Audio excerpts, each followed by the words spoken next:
ભગવાન થઈને પણ જેલમાં જન્મવાની સાથે જ પોતાના સગા મા બાપથી અલગ થઈ જવાનું. જ્યારે ગોકુળની અંદર માંડ સમજના થયા હોય ત્યારે પોતાના પાલક માતા પિતાથી અલગ થઈ જવાનું. જીવનમાં પોતાનો પહેલો પ્રેમ રાધા મળવાનો હોય ત્યારે એનાથી અલગ થઈને મથુરાની અંદર પોતાના સગા મામા કંસનો વધ કરી લેવાનો. અને જ્યારે મથુરાની ગાદી મળવાની હોય ત્યારે ગાદી બીજાને આપી સાંદીપની ઋષિના આશ્રમમાં અભ્યાસ માટે જતું રહેવાનું. એ અભ્યાસ પૂર્ણ કરીને જ્યારે સોનાની નગરી દ્વારકા વસાવી અને શાસન કરવાનો સમય આવે ત્યારે એ જ દ્વારિકા બલરામને આપી હસ્તિનાપુરની અંદર જે મહાભારતની શરૂઆત થઈ રહી છે ત્યારે કુરુક્ષેત્રમાં પહોંચી જવાનું. કુરુક્ષેત્રની અંદર પોતાના જ બનાવેલા માનવીઓને એકબીજાનો સંહાર કરતા જોઈને ધર્મની સ્થાપના કરવાની. અને ધર્મની સ્થાપના કર્યા પછી પણ હસતા મોટે ગાંધારીનો શ્રાપ લેવાનો.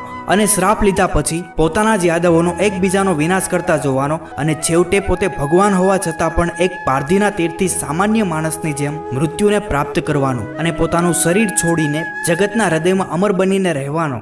જો આ બધું જોઈને પણ આપણને કૃષ્ણ વિષાદ યોગ ન થાય ને તો સમજજો, આ સફર એક માત્ર જીવન કથા નથી. આ તો યુગોથી યુગો સુધી ધર્મ, પ્રેમ અને ત્યાગનો જીવંત શાસ્ત્ર છે. આ છે પુરુષમાંથી પૂર્ણ પુરુષોત્તમ થવાનો અખંડ માર્ગ.